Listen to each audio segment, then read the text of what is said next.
Good morning. Today we will deal with geometrical isomerism part 2. आज हम ज्यामिति समावयवता भाग 2 के बारे में अध्ययन करेंगे। ज्यामिति समावयवताओं के विन्यास का निर्धारण, determination of configuration of geometrical isomerism. कोई ज्यामिति समावयव समपक्ष विन्यास वाला है अथवा विपक्ष विन्यास वाला, इसे ज्ञात करने के लिए मुख्य रूप से निम्न विधियों का उपयोग करते हैं। पहली है चक्रीकरण विधि, जिसे हम साइक्लाइजेशन मेथड भी कहते हैं। समपक्ष समावयवियों में क्रियात्मक समूह एक ही तरफ होने के कारण उनकी अंतःक्रिया द्वारा अणु का शीघ्रता से चक्रीकरण हो जाता है। That is we can say the cis isomers have functional group on the same side, therefore interreaction takes place and due to it cyclization of the compound takes place. किंतु विपरीत विपक्ष रूपों में ऐसा संभव नहीं है। Generally in trans form it is not possible. उदाहरण के लिए, यदि मैलिक अम्ल समपक्ष को 140 डिग्री तक गर्म करें तो मैलिक एनहाइड्राइड बनता है, जबकि फ्यूमेरिक अम्ल ऐसा नहीं करता। यदि इसे 275 डिग्री सेल्सियस पर गर्म किया जाए तो इसका पाइबंद दुर्बल होकर अणु का घूर्णन कर देता है और मैलिक एनहाइड्राइड बनाता है। दूसरी विधि है द्विध्रुव आघूर्ण विधि। सामान्यतः समपक्ष रूप द्विध्रुव आघूर्ण वाले होते हैं। Generally the cis isomers have dipole moment while trans isomers do not have dipole moment, जबकि विपक्ष रूपों का कोई द्विध्रुव आघूर्ण नहीं होता। कारण है कि समान समूह विपरीत दिशा में होने के कारण एक दूसरे का इलेक्ट्रॉनिक प्रभाव उदासीन कर देते हैं। उदाहरण के लिए, डाइक्लोरोइथीन व 2-ब्यूटीन के विपक्ष रूपों का द्विध्रुव आघूर्ण 0 होता है, जबकि समपक्ष रूपों का क्रमशः 1.85 व 0.4 डिबाई होता है।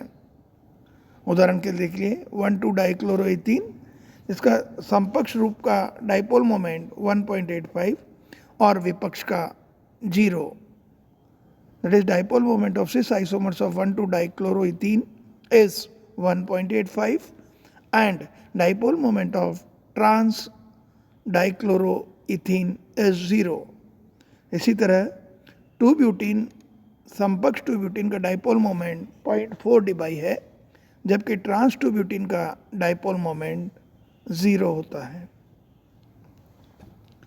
यदि ऐसे ज्यामिति समावयवी हों जिनमें दोनों कार्बन परमाणु पर विपरीत इलेक्ट्रॉनिक प्रभाव वाले समूह जुड़े हों तो समपक्ष रूप का द्विध्रुव आघूर्ण विपक्ष रूप की तुलना में कम हो जाता है, क्योंकि इस परिस्थिति में विपक्ष रूप में तो इलेक्ट्रॉनिक प्रभाव जुड़ जाता है, जबकि समपक्ष रूप में वह उदासीन हो जाता है।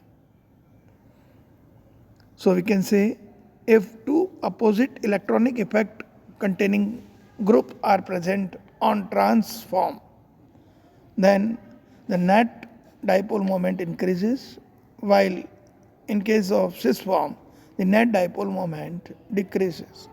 गलनांक व क्वथनांक MP तथा BP। सामान्यतः विपक्ष रूपों में वांडरवाल बल समपक्ष रूपों की तुलना में अधिक होते हैं, अतः इनके गलनांक एवं क्वथनांक भी उच्च होते हैं। उदाहरण के लिए, मैलिक एनहाइड्राइड समपक्ष का गलनांक 130 डिग्री, जबकि फ्यूमेरिक एसिड विपक्ष रूप का 287 डिग्री।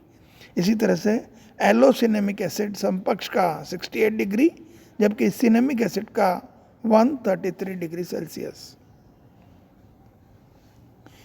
यह बात ध्यान रखनी चाहिए, यदि विपरीत इलेक्ट्रॉनिक प्रभाव वाले समूह दोनों कार्बन परमाणु पर जुड़े हों तो वांडरवाल बल समपक्ष रूप का अधिक हो जाता है, अतः ऐसी परिस्थिति में समपक्ष रूपों के गलनांक व क्वथनांक विपक्ष रूपों से अधिक हो जाते हैं उदाहरण के लिए आइसोक्रोटोनिक एसिड का गलनांक 150 है, जबकि क्रोटोनिक अम्ल का गलनांक 72 डिग्री सेल्सियस होता है।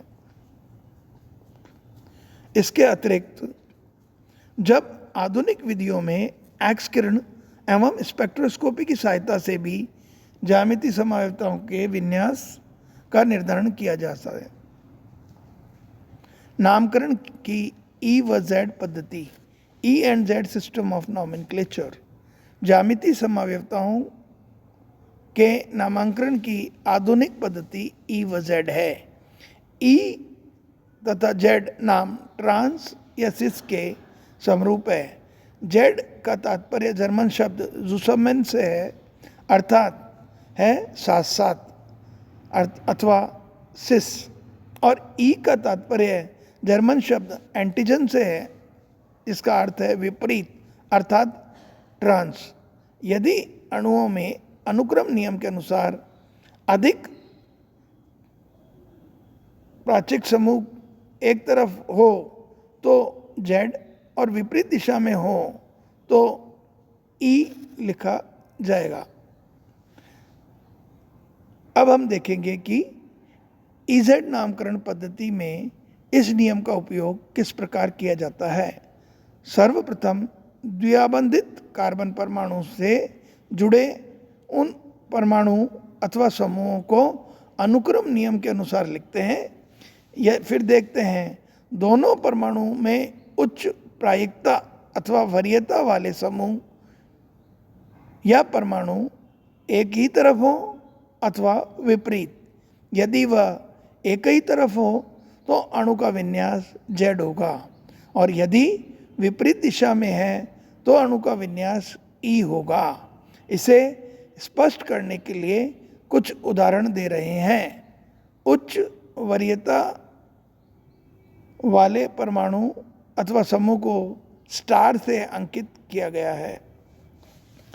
अब यहाँ देखिए 2-ब्यूटीन पर CH3 is at more priority rather than hydrogen. Therefore, both CH3 group in 2-butene are present on same side, then it is known as Z2-butene. इसी प्रकार E2-butene में देखिए आप दोनों मिथाइल समूह अपोजिट डायरेक्शन में है, इसलिए इसे E2-butene कहते हैं। और एग्जाम्पल है 1,2-डाइक्लोरोइथीन। यहाँ पे H और क्लोरीन एटम में क्लोरीन की प्रायिकता अधिक है से स्टार लगा दिया। नीचे वाले कार्बन पे भी H और Cl में क्लोरीन की प्रायिकता अधिक है से स्टार लगा दिया। दोनों क्लोरीन परमाणु एक ही और है, इसलिए ये Z फॉर्म हो गया। और यहाँ पर 1,2-डाइक्लोरोइथीन में दोनों क्लोरीन परमाणु अपोजिट साइड में है, इसलिए ये E फॉर्म हो गया। This is all about geometrical isomerism part 2.